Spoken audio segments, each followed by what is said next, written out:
விவசாயிகள் முழுமையான பயிர்க்கடன் தள்ளுபடி கேட்கறாங்க அப்படின்னா செய்யுங்க. என்ன உங்களை எது தடுக்குது? பதிலே இல்லாம அமைதியா இருக்கிறது அப்புறம் விவசாயிகளை கொந்தளிப்பான நிலைக்கு ஏற்படுத்துமா ஏற்படுத்தாதா? மேகதாதுல அணை கட்டுறதுக்கான முயற்சி, அதுக்கு இவர் எந்த முயற்சியும் எடுக்கல.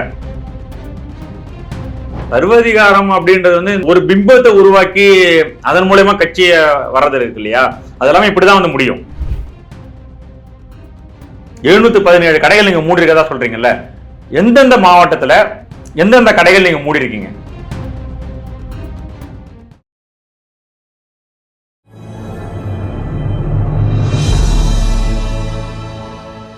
தமிழ் மீடியா நேயர்களுக்கு வணக்கம். இன்றைய நேர்காணலில் நம்மோடு இணைந்திருப்பவர் பத்திரிகையாளர் மதிப்புக்குரிய எழிலரசன் அவர்கள். சார் வணக்கம். வணக்கம். விவசாயிகளுடைய சங்க தலைவர், அதாவது அனைத்து விவசாயிகளுடைய கூட்டமைப்பினுடைய ஒருங்கிணைப்பு குழு தலைவர் PR பாண்டியன் வேளாண் பட்ஜெட்டை பத்தி கருத்து சொல்லியிருக்கிறார். அது எங்களுக்கு ஒரு மிகப்பெரிய ஒரு ஏமாற்றத்தை தருது அப்படின்ற மாதிரி சொல்லியிருக்கிறாரு. தேர்தல் பிரச்சாரத்தின் போது அவங்க அளித்த வாக்குறுதிகளை எதுவுமே இந்த பட்ஜெட்ல இடம்பெறல. இந்த விவசாயிகள் மிகப்பெரிய அளவில் பாதிக்கப்படுறோம் அப்படின்ற மாதிரி விவசாயிகள் எதிரான ஒரு பட்ஜெட்னு சொல்றாரு. நீங்க அந்த வேளாண் பட்ஜெட்டு அல்லது இவருடைய கருத்தை எப்படி பாக்குறீங்க? அவர் விவசாய சங்க தலைவர், அவர் விவசாயிகளோட குரலை எதிரொலிக்கிறார். இவங்க என்ன சொன்னாங்க, எல்லாருக்குமே பிரச்சாரத்தை பாப்புலரா தெரிஞ்ச விஷயம் என்ன, நாங்க விவசாய கடன் பயிர்க்கடனை முழுமையாக தள்ளுபடி பண்ணுவோம் அப்படின்னு சொன்னாங்க. அப்போ விவசாயிகள் தள்ளுபடி பண்ணுவாங்க அப்படின்னு நினைக்க மாட்டாங்களா? கண்டிப்பா நினைப்பாங்க. நீங்க என்ன செஞ்சீங்க அப்படின்னா 5000 ரூபாய், 10000 ரூபாய், 20000 ரூபாய், 50000 ரூபாய் வரைக்கும் ஒவ்வொரு ஸ்லாப் வச்சு தள்ளுபடி பண்றேன் அப்படின்னு சொல்லி பண்ணீங்க. அதுல ரொம்ப மிக குறைந்த அளவுக்கான விவசாயிகள் பலன் பெற்றிருக்கிறாங்க. அப்ப நீங்க சொன்ன வாக்குறுதியை நம்பி நீங்க கொடுத்துட்டு ஆட்சிக்கு வந்துட்டீங்கல்ல, அப்ப மக்கள் கேட்பாங்கல்ல. நீங்க என்ன சொன்னீங்க, திமுக ஆட்சியில ஊழலா இருந்துச்சு, 30% ஸ்டாலின் கமிஷன், பார்ட்டி ஃபண்டு இதெல்லாம் இருந்துச்சு நீங்க சொன்னீங்க. இப்ப நீங்க வந்துட்டீங்க, அதெல்லாம் இப்ப இல்ல, அந்த கமிஷன் இல்ல, எந்த கமிஷன் இல்ல, பார்ட்டி ஃபண்ட் இல்ல, அதானே கரெக்ட்? இப்ப அவங்க சொல்றபடி அப்படிதான் சொல்றாங்க. அப்ப அந்த ஃபண்ட் எல்லாம் இப்ப கவர்மெண்ட்டுக்கு தானே வரணும். இப்ப எடுத்து மக்களுக்கு செய்யுங்க, நியாயமான பேச்சு தானேங்க அது. அப்ப நீங்க விவசாயிகள் முழுமையான பயிர்க்கடன் தள்ளுபடி கேட்கறாங்க அப்படின்னா செய்யுங்க. என்ன உங்களை எது தடுக்குது? அப்ப அதை செய்ய மாட்டீங்க. அதே மாதிரி குவிண்டால் நெல்லுக்கு 3500 ரூபாய், கரும்புக்கு ஒரு டன்னுக்கு 4500 ரூபாய், இதெல்லாம் நீங்க வாக்குறுதி கொடுத்தீங்க. இதெல்லாம் எங்கன்னு கேக்குறாங்க. ஒண்ணுமே இல்லாம 2 மணி நேரம் பட்ஜெட் உரையாற்றுறாங்க. விவசாய பட்ஜெட் வெறும் அவர் இன்னொரு குற்றச்சாட்டு, வெறும் பெயர்களை மட்டும் மாற்றி சில துறைகளுக்கு எக்ஸ்ட்ரா நிதி ஒதுக்கிறாங்க, அவ்வளவுதான் இந்த பட்ஜெட்டே இருக்கு அப்படின்ற மாதிரி அந்த அது முதல் நாள் பட்ஜெட்டே அப்படிதான், எல்லாத்துலயும் பெயரை மட்டும் தான் மாத்தினாங்க. அப்ப நீங்க விவசாயிகள்னா என்ன ஸ்கீம்னு நமக்கு தெரியணும்ல, இது செஞ்சிருக்காங்க அப்படின்ட்டு. இவங்க வாக்குறுதி கொடுத்ததை செய்யல, அது ஓகே. வேற என்ன செஞ்சிருக்காங்க அப்படின்னா அதுவும் ஒன்றும் புரிஞ்சுக்கிற மாதிரி தெரிஞ்சுக்கிற மாதிரி எதுவுமே இல்லையே. சும்மா அப்படியே ஒரு கணக்கு அக்கௌண்ட்ஸ் நோட் எடுத்து வாசிக்கிற மாதிரி சும்மா வாசிக்கிட்டு இருக்காங்க. அப்போ அவங்களுக்கு அந்த கொடுத்த வாக்குறுதியை நம்ம நிறைவேற்றணும் அப்படின்ற பொறுப்போ, இல்லை நிறைவேற்ற முடியல அப்படின்னா இந்த காரணத்தால எங்களால் நிறைவேற்ற முடியல அப்படின்னு சொல்லணும்ல. எங்கள்கிட்ட கஜானால பணம் இல்லை, அரசாங்கத்தோட வருவாய் பிரச்சனையா இருக்கு, நேர அவகாசம் கூட நாங்க வந்த உடனே இதை செய்யறோம், இந்த காலகட்டத்துக்குள்ள நாங்க செய்யறோம் அப்படின்னு எதையாவது ஒண்ணு சொன்னோம்ல. எதையுமே சொல்லாம பதிலே இல்லாம அமைதியா இருக்கிறது அப்புறம் விவசாயிகளை கொந்தளிப்பான நிலைக்கு ஏற்படுத்துமா ஏற்படுத்தாதா? இது அவங்களுக்கு ஏற்கனவே பிரச்சனை. பட்ஜெட்டுங்க எதுவும் வரலன்றது ஒண்ணு, ஏற்கனவே மேகதாதுல அணை கட்டுறதுக்கான முயற்சி, அதுக்கு இவர் எந்த முயற்சியும் எடுக்கல. காவேரி தண்ணி வரல. இவர் ஏற்கனவே என்ன சொன்னாரு, ஏற்கனவே இருக்கிற முதலமைச்சர் வெறும் கடிதம் மட்டும் தான் எழுதுறாரு, வேற எதுவுமே பண்ணல, இவர் உடனே ஆக்ஷன்ல இறங்கிடுவேன் அப்படின்னு சொன்னாரா இல்லையா? இப்ப இவரு உதயநிதி ஸ்டாலின் ஒரு முறை கடிதம் எழுதிட்டாரு பிரதமருக்கு அப்படின்னு சொல்லிட்டாராம். உடனே ஆதவ அர்ஜுன் எழுந்து ஒரு முறை என்று சொன்னீர்கள், அது தவறு, இருமுறை இருக்கிறார் அப்படின்னு சொல்றாரு.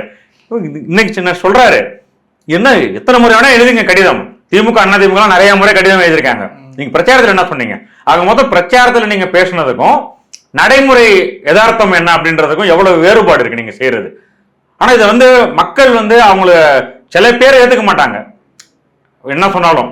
ஆனா சில பேர் ஒரு மாற்றம் வரணும், ஏதாவது ஒரு புதுமை நடந்துராதா அப்படின்னு நினைச்சிட்டு ஓட்டு போட்டவங்க இதெல்லாம் பாக்குறாங்க அப்படின்னா நிச்சயமாக அவங்க பிரச்சாரத்தால் ஏமாற்றப்பட்டோம் அப்படின்றத அவங்க நிச்சயமா உணர்றாங்க.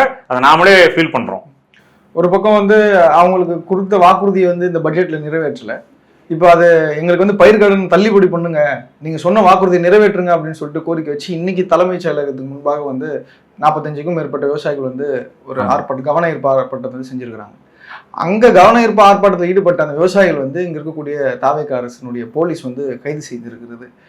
இது விவசாயிகளை வந்து மன ரீதியாகவும் வாழ்வாதார ரீதியாகவும் எந்த அளவுக்கு பாதிக்கும்? ஏன்னா வந்து எங்களுக்கு வந்து ஒரு உரிமை நீங்க சொன்னது தரல, இன்னொரு பக்கம் அதை எடுத்து நாங்க வந்து கேட்கறோம், எங்களுடைய கோரிக்கை தான் கேட்கறோம், எங்களுடைய உரிமையை தான் கேட்கறோம், அதுக்கு வந்து நாங்கள் கைது செய்யப்படுறோம்.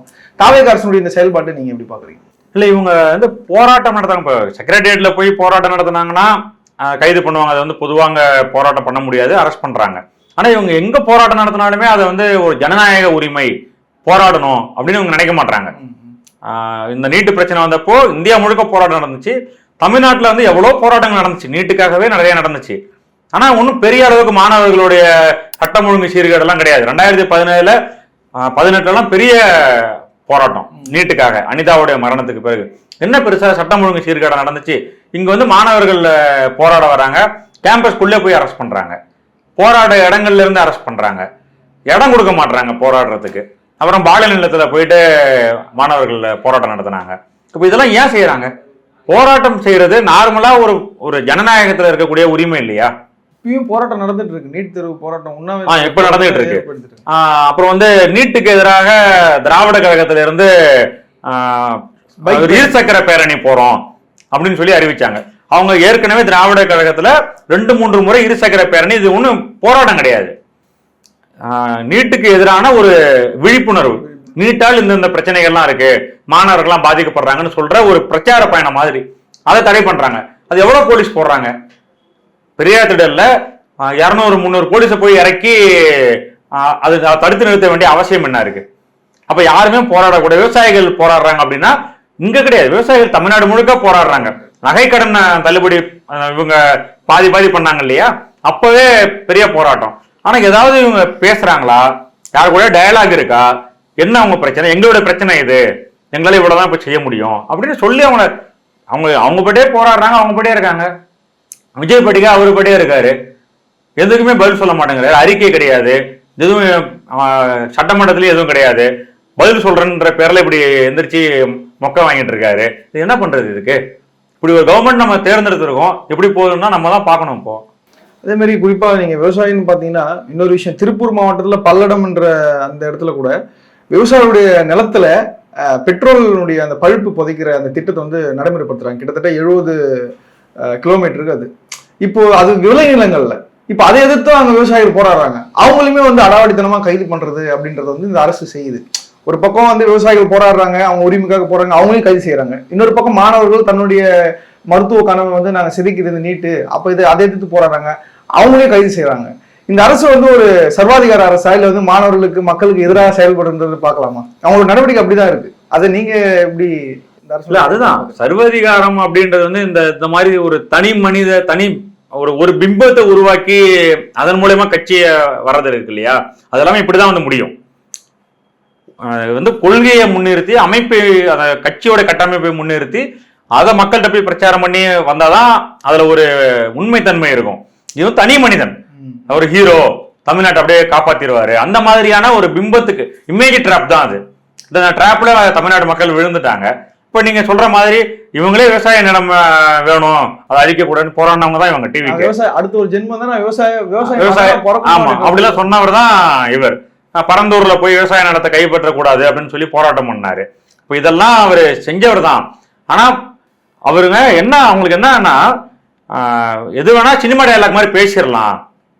இன்னைக்கு போதை இல்லா தமிழ்நாடுன்னு எங்க பார்த்தாலும் விளம்பரம் பண்ணிட்டு இருக்காங்க டிவிக்கு அரசு. இந்த பஸ் ஸ்டாண்ட்லாம் விளம்பர பலகை வச்சுட்டு இருக்காங்க, போதை இல்லா தமிழகம் அப்படின்னு சொல்லிட்டு. 717 டாஸ்மாக் கடைகளை மூடிட்டாங்க, அதுதான் அவங்க போதை இல்லா தமிழகம்னு அவங்க இது வைக்கிறாங்க.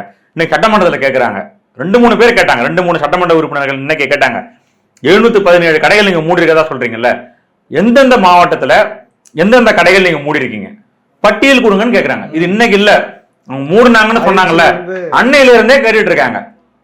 பட்டியல் வந்து லொகேஷனோட கொடுக்கலாம், லாட்டிடியூட் லாங்கிடியூட் கூட வச்சு நீங்க கொடுக்கலாம். இந்த இடங்கள்ல இருந்த இத்தனை கடைகள் நாங்க மூடி இருக்கோம் அப்படின்னு சொல்லலாம்ல. அவங்க அதெல்லாம் அந்த முயற்சி கிடையாது. சிங்கப்பெண் படை அமைச்சன்றது அடுத்த சாதனை. ஆனா அதுக்கு பிறகு ஏதாவது இந்த மாதிரி பிரச்சனைகள்லாம் கட்டுக்குள்ள வந்திருக்கா? பெண்களுக்கு எதிரான பாலியல் வன்கொடுமைகள், குழந்தைகளுக்கு எதிரான துன்புறுத்தல்கள் இதெல்லாமே கட்டுக்குள்ள வந்துருச்சா? எது நடக்கலையா அப்படின்னு நடந்துகிட்டு இருக்கு. அப்ப அவங்க என்ன, அவங்க சாதனைகள்னு சொல்றாங்கல்ல, அது சாதனையா இருக்கா அப்படின்னா இல்ல. ஆனால் ஒரு இமேஜ் டிராப்ல போய் நீங்க விழுந்துட்டீங்கன்னு வச்சுங்களேன், அதுக்கப்புறம் நீங்க என்ன விளக்கம் சொன்னாலும், எது இதான் ரியாலிட்டின்னு சொன்னாலும் நீங்க புரிஞ்சுக்க மாட்டீங்க. இமேஜ் டிராப்ல விழாத மக்கள் இருக்காங்கல்ல, அவங்களுக்கு மட்டும்தான் ஏதோ ஒரு காரணத்துக்காக ஓட்டு போட்டுருக்கலாம். பேரன் சொன்னான், பேத்தி சொன்னாங்க, இல்லைன்னா இன்ஸ்டாகிராம்ல அதிகமா வந்துச்சு அதனால ஓட்டு போட்டு பார்த்தோம் அப்படின்னு சொல்றாங்கல்ல, அது கூட ஒரு வகையான இமேஜ் டிராப் தான். ஆனா இந்த மாதிரி இருக்கக்கூடியவர்களை ஓரளவுக்கு மாற்ற முடியும். ஆனா அதுலவே போய் விழுந்து கிடக்குறாங்கல்ல, அவங்கள நம்ம என்ன சொன்னாலும் என்னதான் பேசினாலும் அவங்க இதை புரிஞ்சுக்கிறதுக்கு அவங்களுக்கு மனசு இருக்காது. சில பேர் வந்து இவருடைய ஆட்சியை வந்து முன்னாள் முதலமைச்சர் ஜெயலலிதா அவருடைய ஆட்சியோட ஒப்பிடுறாங்க. ஏன்னா அவங்க ஆட்சியில இந்த அது இன்னைக்கு இவங்களே சொல்றாங்க சட்டமன்றத்துல, ஜெயலலிதாவுடைய ஆட்சி தான் அப்படின்னு சொல்றாங்க. அதுதான் எதிர்கட்சி தலைவர்கள் வந்து ஒடுக்குற மாதிரியே தான் வந்து அவங்க ஒடுக்குனாங்க, அதே ஃபார்மேட் வந்து இவங்க பண்றாங்க அப்படின்ற மாதிரி வந்து நீங்க பொது வெளியிலும் குற்றச்சாட்டு இருக்கு. இந்த அரசோட நிகழ்வும் அப்படிதான் வந்து தொடர்ந்து வந்து அமைஞ்சிட்டு இருக்கு. ஏன்னா ஒரு பக்கம் வந்து விவசாயிகள் அடக்குறாங்க, இன்னொரு பக்கம் மாணவர்கள் அடக்குறாங்க, இன்னொரு விவசாயத்துடைய வாழ்வாதார பிரச்சனையை வந்து இவங்களுடைய சொந்த, அவங்களுக்கு என்ன நினைக்கிறாங்க தெரியுங்களா? எது வேணா நடக்கட்டும், என்ன போராட்டம் வேணா நடக்கட்டும், என்ன கோரிக்கை வேணா நடக்கட்டும், இதெல்லாம் தேவையில்லாத அரசியல், இதெல்லாம் தேவையில்லாத வேலை. விஜய் வந்து முகத்தை காட்டினா, பிரச்சாரத்துன்னு வந்து நின்னாருன்னா, அதை பார்த்தாங்கன்னா மக்களுக்கு எல்லாமே மறந்துடுவாங்க, அவங்க வேற இதை பத்தி அவங்களுக்கு இதெல்லாம் யோசிக்க மாட்டாங்க அப்படின்ற நம்பிக்கை அவங்களுக்கு இருக்கு. இல்லைன்னா இப்போ எம்எல்ஏக்கள்லாம் மாற்றுக் கட்சி எம்எல்ஏக்கள்லாம் ரிசைன் பண்ணிட்டு இருக்காங்க. இப்பயே 5 பேர் 6 பேர் வந்துட்டாங்க. இடைத்தேர்தல் வரைக்கும் ரெடி பண்றாங்க. எந்த தைரியத்தில் பண்றாங்க? விஜய் போய் ஓட்டு கேட்டாருன்னா அவர் முகத்தை மக்கள் பார்த்துட்டாங்கன்னா இதெல்லாம் ஓட்டு போட்டுருவாங்க அப்படின்ற நம்பிக்கை. இதெல்லாம் வந்து அந்த பிம்பம் மேல அவ்வளவு நம்பிக்கை வச்சிருக்காங்க. அந்த ஒரு பிம்பம் வந்து என்னைக்கு உடையுதோ அந்த ஹீட்டு கட்டு மாதிரி எல்லாமே சரிஞ்சிடும். ஆனா அதுக்கு எவ்வளவு நாள் எடுக்கும், அது எவ்வளவு தூரத்துக்கு அது நடக்கும் அதெல்லாம் நமக்கு தெரியல. ஆனா இதோட ஸ்ட்ரென்த் வந்து அந்த ஒரு இமேஜ் தான். அதை வச்சுட்டு இவங்க மற்றதெல்லாம் அதுக்கு பின்னாடி ஒளிஞ்சிக்கிட்டு இருக்காங்க. சரிங்க தோழர், அதை பார்ப்போம். இந்த அரசனுடைய செயல்பாடு எந்த மாதிரி இருக்கு அப்படின்றது வந்து நம்ம பார்ப்போம், பொறுத்திருந்து பார்ப்போம். ஏன்னா தொடர்ந்து வந்து மாணவர்களுக்கு எதிராக, விவசாயிகளுக்கு எதிராக இவங்களுடைய பிரச்சனையை வந்து காது கொடுத்து கேட்காத, தன்னுடைய சொந்த விருப்புக்காக அரசியல் பண்ற மாதிரி தான் வந்து இந்த அரசியலை வந்து மக்கள் எல்லாம் பார்க்குறாங்க. என்ன மாதிரியான ஒரு அரசியல் சூழலை, ஆரோக்கியமான சூழலை உருவாக்குறது பொறுத்துன்னு தான் பார்ப்போம். இவ்வளவு நேரம் உங்களது நேரத்தை ஒதுக்கி பேட்டியளித்ததுக்கு நன்றி சார். நன்றி.